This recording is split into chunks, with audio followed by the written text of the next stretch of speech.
Ayon sa Department of Health, tumaas ang kaso ng dengue sa unang 6 na buwan ngayong taon kumpara sa unang 6 na buwan noong isang taon.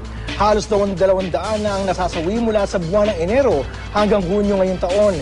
Kaya naman puspusan ang ginagawang pamamaraan ng Department of Health para mabawasan ang mga kaso ng dengue. Kaugnay niyan, makakapanayam natin si Dr. Manuel Canlas Mapue, the second ng Department of Health. Magandang umaga, Dr. Mapue.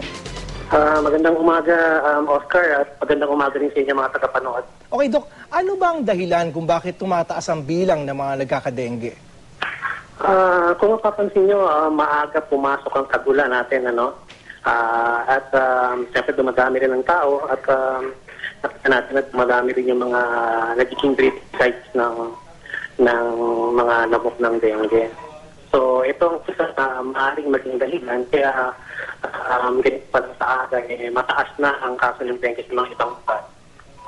Okay, Dok, sa pagsusuri ninyo, ano ba yung karaniwang mga lugar na talagang pinakamaraming nagkakaroon itong dengue?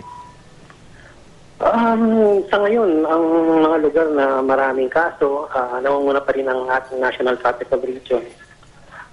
Tapos nandyan yung Region 3 natin, ang Region 4A, ang Region 7 at ang Region 9. Ito yung unang 5 region natin na napakaraming kaso ngayon. Okay, Doc, marami po ang nagtatanong marahil ano ba itong mga sintomas na itong tinatawag na dengue? Ang mga sintomas natin laban sa dengue katulad din yan ng mga pangkaraniwang mga trangkaso, no? Pero dito, meron tayong lagnat na nagtatagal yan hanggang 2 hanggang 7 araw.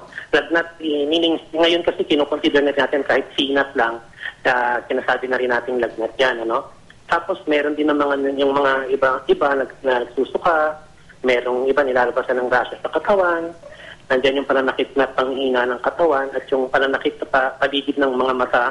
At ang medyo malala na yung nagkakaroon ng pagdurugo sa ilong at sa diladi. Okay, bilang pagtatabos, Doc, huling katanungan, para ba maiwasan itong dengue, ano ba pwede natin gawin?